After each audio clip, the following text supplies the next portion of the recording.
Hello everybody, this is Attorney Samalagalos and I have a tip for you when you buy a property in the Philippines.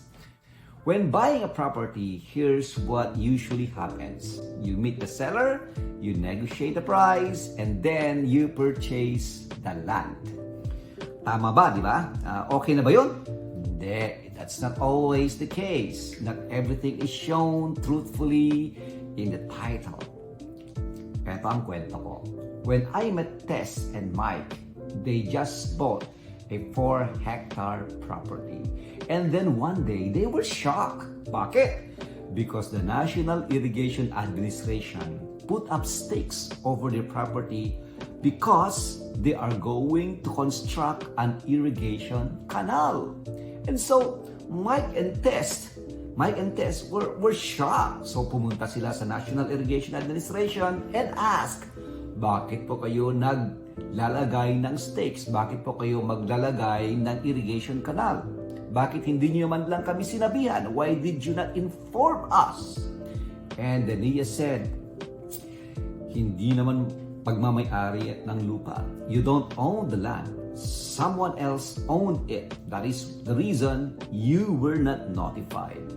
And so Tess and Mike were shocked, and so they came for us for help. Now, I told them to engage the services of a geodetic engineer to check their title and to go to the property and conduct a relocation survey.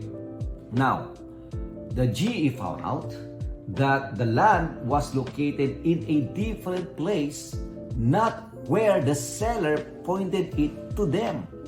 Now, my question is, what do you do when you buy a property different from what is titled to the seller?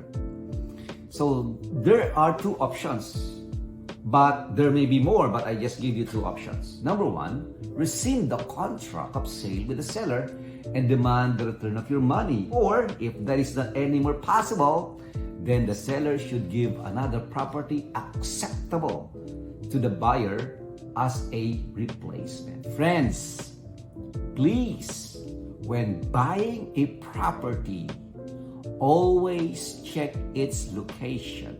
It's best to engage the services of a geodetic engineer to do the following: to go to the site and locate the reference points, or in our local language, muhon, to determine the actual area of the land, and then to compare and examine the land and survey record together with the land title to validate, take note of this, to validate the land's actual location.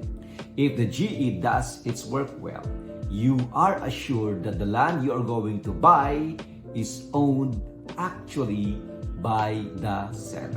A piece of property is a good investment, my friends, but it becomes a big headache when what you bought is owned by another person. And I am sure you do not want this problem to happen to you. I hope you learned something today. And my friends, always know how to exercise your rights. And I am here for you.